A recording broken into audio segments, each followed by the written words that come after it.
بسم اللہ الرحمن الرحیم. میں حضرت جاوید اور لیگل فورم کے ساتھ حاضر ہوں. ناظرین، اس وقت برطانیہ میں فراڈ کی انتہا ہو چکی ہے. امیگریشن کے نام پر بہت سارے ایسے لوگ سرگرم ہیں جن کے پاس کوئی قانونی ڈگری تو نہیں ہے، کوئی قانونی وہ ریگولیٹری باڈی کا حصہ تو نہیں ہے، لیکن وہ سوشل میڈیا کے تھرو، ٹک ٹاک کے تھرو، دوسرے مینس کے تھرو اپنے آپ کو لیگل ایڈوائزر، امیگریشن ایڈوائزر شو کر کے ایڈوائس بھی دے رہے ہیں اور فراڈ بھی کر رہے ہیں لوگوں کے ساتھ. بہت سارے لوگ ایسے ہیں، سارے تو نہیں ہیں، کچھ جو اچھے لوگ ہیں، جو ریگولیٹڈ ہیں، جو سالسٹر ہیں، بیرسٹرز ہیں، وہ ایڈوائس دے رہے ہیں اور وہ صحیح جینوئن ایڈوائس دیتے ہیں. لیکن ہو کیا رہا ہے اس وقت؟ لوگوں کو جو بیوقوف بنایا جا رہا ہے، فراڈ کیا جا رہا ہے، اور بہت سارے لوگوں کی شکایات آ رہی ہیں اسائلم کیسز کے نام پر، ہم جنس پرستی کے کیسز کے نام پر. اسٹوڈنٹس کو پاکستان سے اس طرح بلا رہے ہیں. اس پہ آج بات کریں گے اور ہمارے ساتھ ہیں غلام مصطفیٰ صاحب بیرسٹر. ان سے پوچھتے ہیں کہ یہاں ایڈوائس دے کون سکتا ہے؟ سالسٹر بیرسٹر کا فرق کیا ہوتا ہے اور لائر کسے کہتے ہیں؟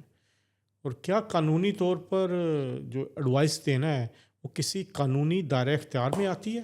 بیرسٹر صاحب، سوال آپ کے سامنے. اب بتائیں ذرا ہمیں کہ یہ کیا ہو کیا رہا ہے، اور پہلے قانونی بتا دیں ہمیں کہ سالسٹر کیا ہوتا ہے، بیرسٹر کیا ہوتا ہے. ٹھیک ہے، بہت شکریہ اظہر. وہ آپ نے بڑا صحیح ٹاپک اٹھایا صحیح وقت کے اوپر.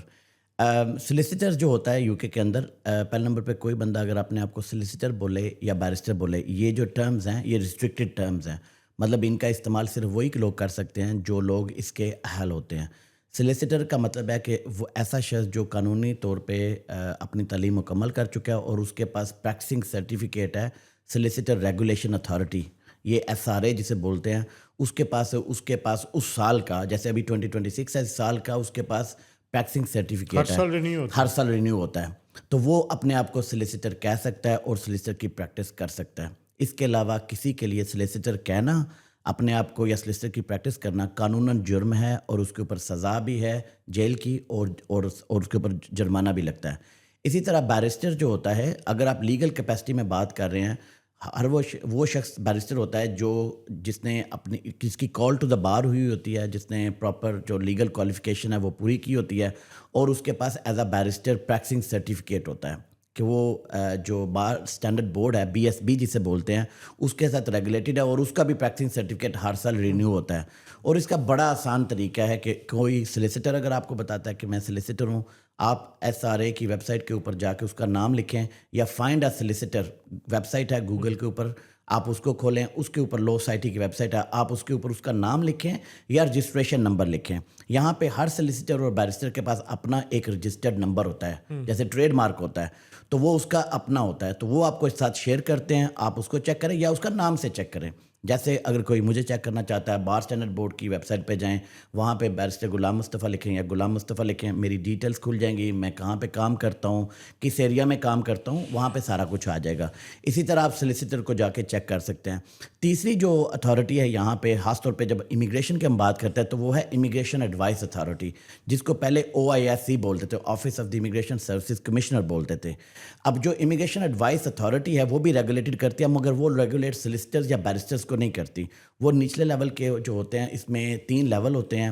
لیول 1 ہوتے ہیں جو بیسک ایڈوائس کے امیگریشن ایڈوائزر ہوتے ہیں، جو کہ بیسک آپ کے اپلیکیشن ہے، وزٹر کا اپلیکیشن ہے، اسپاؤس ویزا کا اپلیکیشن، جن لوگوں کے پاس ویزا ہوتا ہے انہوں نے آگے ویزا بڑھانا ہے تو اس کے ہیلپ کر سکتے ہیں. اس کے بعد لیول 2 آتا ہے جس میں وہ اپیلز وغیرہ کر سکتے ہیں، اس میں ایڈمنسٹریٹیو ریویو وغیرہ کر سکتے ہیں، مگر اس لیول کا. اس کے بعد لیول 3 ہوتا ہے جس میں جا کے وہ اپیلز کے اوپر کا جو کام ہے، یا جو ریپرزنٹیشن وغیرہ ہے وہ، یا outside the rules application جو ہیں وہ اس میں کر سکتے ہیں. تو آپ کو چیک کرنا ہے کہ اگر کوئی کہہ رہا ہے کہ میں امیگریشن ایڈوائزر ہوں، سلیسیٹر یا بیرسٹر نہیں کہہ رہا، تو آپ نے یہ چیک کرنا ہے کہ وہ کس لیول کا امیگریشن ایڈوائزر ہے. کیا جو آپ کا کیس ہے وہ امیگریشن ایڈوائزر کی کیپیسٹی والا ہے کہ نہیں ہے. اگر اس کی کیپیسٹی والا نہیں ہے، مطلب اس کی اہلیت اس کے مطابق نہیں ہے، تو اس کو وہ کیس نہیں کرنا چاہیے پہلے نمبر پہ. دوسرے نمبر پہ اگر وہ کرنے کی کوشش کرتا ہے تو یہ اللیگل ہے، غلط ہے، اور اس کے اوپر آپ باقاعدہ کیس بھی کر سکتے ہیں. تو سلیسیٹر کوئی اگر آپ کو بتائے یا بیرسٹر آپ کو بتائے تو بے شک آپ ان کو پتہ پوچھیں اور ان کی ایکریڈیٹیشن چیک کریں، اور بار اسٹینڈرڈ بورڈ یا سلیسیٹر ریگولیشن اتھارٹی SRA کی ویب سائٹ سے جا کے آپ چیک کر سکتے ہیں. اور یہ بالکل 1 منٹ کا کام ہے اس کو چیک کرنا. بہت سارے فراڈ ہو رہے ہیں، اب گلی محلوں میں ہو رہے ہیں، ریسٹورنٹس پہ ہو رہے ہیں. وہ کیا کہانیاں ہیں؟ وہ کوئی ہمیں سٹوریز تو سنائے نا. کوئی ڈیلی بیسس پہ ہم سٹوریز کو دیکھتے ہیں. کلائنٹس آتے ہیں ہمارے پاس کہ ہم ان لائر کے پاس گئے تھے یا کہتے ہیں ہم ان سلسٹرز کے پاس گئے تھے. اب کافی کمیونٹی میں جو سلسٹرز ہیں، میں بھی 15 سال سے کام کر رہا ہوں امیگریشن کا یہاں پہ، تو وہ ہمیں پتہ ہوتا ہے، ہمیں جانتے ہیں یا ہم ان کو جانتے ہیں. تو میں کئی مرتبہ کہتا ہوں یار یہ نام سنا نہیں لگتا مجھے. تو میں جب چیک کرنے کی کوشش کرتا ہوں تو پتہ چلتا ہے کہ وہ نہ تو سلیسیٹر ہیں، نہ بیرسٹر ہیں، نہ ہی امیگریشن ایڈوائزر ہیں. وہ کچھ بھی نہیں ہیں. ہاں بالکل ان کا ٹک ٹاک کے اوپر یا سوشل میڈیا کے اوپر اچھی فالوئنگ بالکل ہے، کیونکہ وہ امیگریشن کی ایڈوائس بتاتے رہتے ہیں یا امیگریشن کی باتیں کرتے رہتے ہیں یا نیوز بتاتے رہتے ہیں. اور جب میں ان کے اکاؤنٹس پہ جاتا ہوں تو وہاں پہ لکھا ہوتا ہے ڈیجیٹل کریٹر لکھا ہوتا ہے یا کچھ اور لکھا ہوگا، لائر نہیں لکھا ہوگا. اور اگر کچھ لوگ لائر کہتے ہیں اپنے آپ کو اور ریگولیٹڈ نہیں ہیں تو وہ بھی ایک قسم کا مس لیڈ کر رہے ہیں، فراڈ کر رہے ہیں. تو آپ ان لوگوں کو رپورٹ کر سکتے ہیں، ان کے اکاؤنٹس کو رپورٹ کر سکتے ہیں. تو جب میرے پاس یہ لوگ آتے ہیں میں ان کے کیسز کو سنتا ہوں تو میں دیکھتا ہوں کہ ان کے کیسز خراب ہو چکے ہیں، ان کے اپیل رائٹس جو تھے وہ ختم ہو چکے ہیں، یا کئی مرتبہ ان سے اوور چارجنگ کیا جاتا ہے. کئی مرتبہ کیسز میں ہم دیکھتے ہیں کہ لوگ ہزاروں پاؤنڈ ان کو دے دیتے ہیں جسٹ بیکاز کہ وہ ان کو پرومس کرتا ہے کہ ہم 100% آپ کو گارنٹی دیتے ہیں.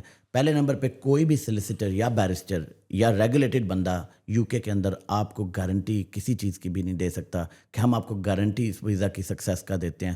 اس کی وجہ ہے کہ ہوم آفس اتھارٹی ہے جو ویزا کے اوپر اپلیکیشن کے اوپر ڈیسیجن لیتی ہے. ہم اپنا بیسٹ آپ کو دے سکتے ہیں، ہم آپ کو بیسٹ لیگل ایڈوائس دے سکتے ہیں، بیسٹ لیگل سروسز دے سکتے ہیں، مگر گارنٹی جو بھی دے گا آپ چیک کریں کہ یہ جو لوگ ہیں یہ نارملی آپ کو ایجنٹ ملیں گے. ان کے نام کے ساتھ انہوں نے جب کئی مرتبہ یہ کرتے ہیں تو انہوں نے لکھتے ہیں ویزا ایکسپرٹ. اب ویزا ایکسپرٹ کا مطلب یہ نہیں کہ وہ لائر ہے، یہ سلسٹر ہے یا بیرسٹر ہے. اگر کوئی لکھا ہوا ہے کنسلٹنٹ تو اس کا مطلب ہے وہ اسٹوڈنٹ کا کنسلٹنٹ ہوگا یا کسی چیز کا وہ کنسلٹنٹ ہو سکتا ہے، مگر وہ لیگل ایڈوائس آپ کو نہیں کر کوئی سکتا. ایسا کیس آیا ہو جو بہت ہی ظلم ہوا ہو، جس میں فیملی پوری کی پوری تباہ ہو گئی ہو؟ مطلب جو کافی ہیں لیکن اگر کوئی ایک آدھ 15 ہمیں سالوں بتا. میں نے اتنے کیسز دیکھے ہیں اور اپنی کمیونٹی کے لوگوں کو اپنے ہی کمیونٹی کے لوگوں کے ہاتھوں دیکھا ہے کہ ان کے کیسز پاکستانیوں کوئی بالکل فراڈ سے بالکل اور بھارتی جو ہیں انڈیا جو ہے انڈیا کے لوگوں کے ساتھ میں افغانیوں کے ہاتھوں میں. اس کی وجہ پتہ کیا ہوتی ہے؟ کمیونیکیشن. کیونکہ جب ہم اردو میں بات کر رہے ہیں کلائنٹ کے لیے بڑا آسانی ہوتی ہے، یا پنجابی میں بات کر رہے ہیں تو کلائنٹ کے لیے بڑا آسانی، بڑا ریلے ہو جاتا ہے نا کہ آپ ایک کمیونٹی سے ہیں. مگر اس کے ساتھ ساتھ دھوکہ بھی اکثر انہی دھوکوں سے لوگوں سے ملتا ہے. اور وہ ہوتا کب ہے؟ جب ہم لوگ ان سے کچھ اوور ایکسپیکٹ کرتے ہیں، جب ان سے ہم ایکسپیکٹ کرتے ہیں اور وہ پرومس کرنا شروع کرتے ہیں. اور اکثر یہ لوگ جو ہیں یہ سب جعلی لوگ ہوتے ہیں، یہ صرف آپ کے پیسے میں انٹرسٹ ہوتے ہیں. ان لوگوں کو بالکل آپ ہائر نہیں کریں کہ یہ آپ کی زبان بول رہے ہیں. زبان بولنے کے اوپر آپ لوگوں کو ہائر نہیں کریں کہ آپ کے ساتھ کمیونیکیشن اپنی لینگویج میں کر رہے ہیں. میرے پاس کئی مرتبہ کیسز آئے ہیں اظہر جس میں اپیل رائٹس ہے لوگوں کے، اور وکیل نے ان کی فیس، وکیل میں بولوں گا یہ جو جعلی وکیل ہیں، فراڈ مافیا ہے، انہوں نے فیسیں لے کے ان کے کوئی اپیل جمع نہیں کرائی. میرے پاس کئی مرتبہ لوگ آئے ہیں کہ ان کے کیسز جو تھے ہوم آفس کے اندر، یہاں پہ کچھ کیسز ہوتے ہیں جن کے اندر آپ کو فیسیں نہیں دینی پڑتی، تو وہ ان کے وہ کیسز جمع کروا دیے گئے اور ان کے جو اصل میں کیسز بنتے تھے وہ جمع ہی نہیں کروائے گئے. ٹھیک ہے. میرے پاس کئی مرتبہ ایسے کیسز ہیں جس میں ریفیوزل اس لیے ہوا ہے کہ ایجنٹ نے جو ہے ہوم آفس کی ای میل کا رپلائی نہیں کیا. ٹھیک ہے. ہوم آفس کے جو ڈاکیومنٹس ہے اس کے اندر ایجنٹ نے ایک فیک ای میل بنا کے بھیجا ہوا تھا.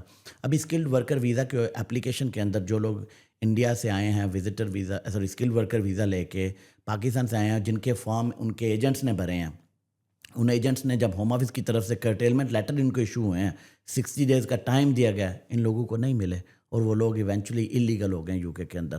اسی طرح فیک لائرز نے جوڈیشل ریویو کے اپلیکیشن لوگوں کے کر دیتے ہیں. آج کل chat G P T A I کا دور ہے، وہ کچھ نہ کچھ وہاں پہ لکھتے ہیں جو کچھ وہاں سے ملتا ہے. اور چیٹ جی بی ٹی اور جو اے آئی ہے وہ تو خود کہہ رہے ہیں کہ ہماری ریسرچ کے اوپر آپ رلائے بالکل نہیں کر سکتے، ہمارے کیسز جو ہم آپ کو دیتے ہیں، جو انفارمیشن آپ کو دیتے ہیں، اس کے اوپر بالکل آپ رلائے نہیں کریں. آپ کسی نہ کسی ریگولیٹڈ بندے کے پاس جا کے، پروفیشنل کے پاس جا کے ایڈوائس لیں. وہ خود یہ کہہ رہے ہیں، وہ جنرل سرچ ہے. اور وہ لوگ ان لوگوں کو وہاں سے گراؤنڈز بنا کے دیتے ہیں، وہاں سے اپلیکیشن کی ریپرزنٹیشن بنا کے دیتے ہیں. اور میں اکثر جب یہ دیکھتا ہوں تو میں کہتا ہوں کہ آپ کی ریپرزنٹیشن ہی غلط ہے. یہ قانون آپ کے کیس کے اوپر اپلائی نہیں ہوتا تھا. مگر یہ ہے کہ وہ کیا کہتے ہیں کہ ہمارے لوگوں کو بھی یہ ہوتا ہے، کچھ لوگوں کو، کہ آپ کو جلد سے جلد